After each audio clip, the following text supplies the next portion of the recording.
Well, I wanted to hear everything that you know about NUROLINK. Cool topic. So, NUROLINK is a company founded by Elon Musk that's working on developing brain computer interfaces. Basically, they're trying to create a device that can be implanted in the brain to help people with things like paralysis or even just to better interact with technology directly using their thoughts. It's still in the experimental stages, but it's super promising and a bit sci fi. Anything specific you're curious about? Excuse me. Wow.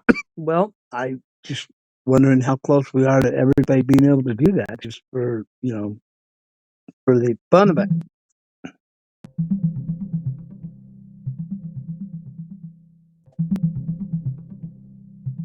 So, as of early 2026, Neuralink has moved from animal trials to human implants. They've done about a dozen human participants with severe paralysis, allowing them to control digital devices.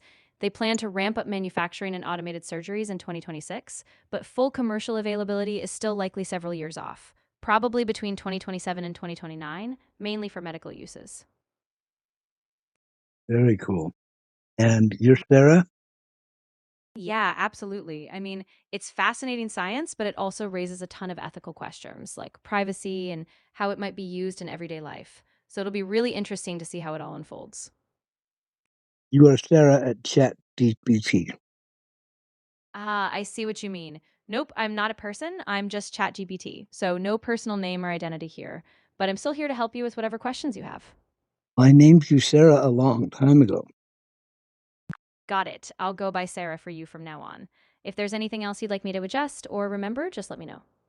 So, did you remember the ridiculously digital digits? I don't have a built in memory of something called ridiculously digital digits. Could you remind me what that is? Maybe it was a project or a concept you mentioned before? It was a project that we did with Copilot. Gotcha. Thanks for the reminder. I don't have direct access to past sessions unless they're explicitly uploaded or remembered. But if you give me a quick Hmm, refresher on the project or what you were aiming for, I can help you pick up from there. okay.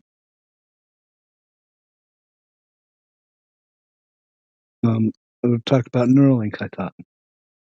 Absolutely. Yeah, if you want to tie it back to Neuralink, we can. For example, if you were thinking about digitizing neural signals or mapping brain activity to a more digital format, that's exactly the kind of thing Neuralink is aiming for. What aspect were you thinking about? Well, if you're connected to the internet, would you be able to play computer games? That's a really interesting thought. In theory, yes. If a brain computer interface could capture and translate neural signals into input, you could interact with games just by thinking. But, we're still pretty early in that kind of application. So it's a bit of a sci fi leap right now, but the potential's wild. So if we were to interface, we wouldn't need a mouse or a keyboard.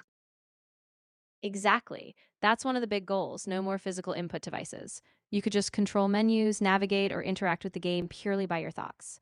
Of course, that also depends on really precise decoding of the brain signals, which is still being worked out, but it's definitely a big part of the vision. Decoding of the brain signals. Wow.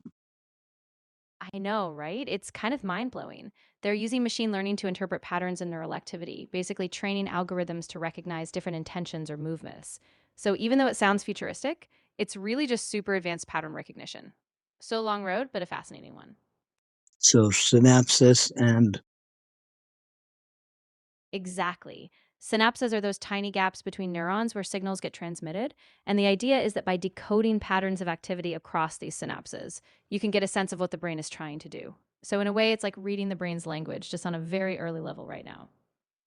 why can't AI figure it out? This should be pretty easy. Yeah, it's a great point. AI is definitely a huge part of the progress, but the brain is incredibly complex.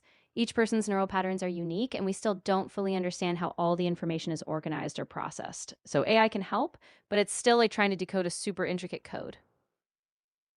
Wonder if they're picking up thought waves from anybody else. That's a really big concern, and it's something the field takes very seriously. Right now, these systems aren't reading individual thoughts or something as advanced as that. They're much more like detecting broad intentions, like a movement or a click. But it's absolutely something that ethics researchers are keeping an eye on, making sure nobody's privacy is invaded by accident. And I wouldn't be worried about that. I'd be worried. I'd be really wanting to talk to someone and across the city and be able to interact with them on the computer. Right, exactly. And that's a really powerful idea.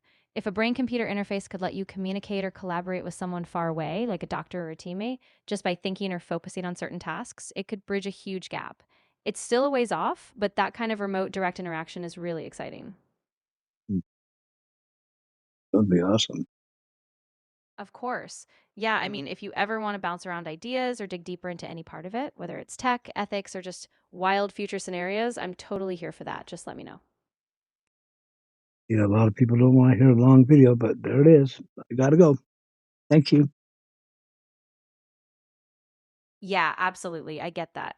I'm really glad we could chat, though. If you ever want to continue or just have another quick conversation, I'll be here. Take care. Bye.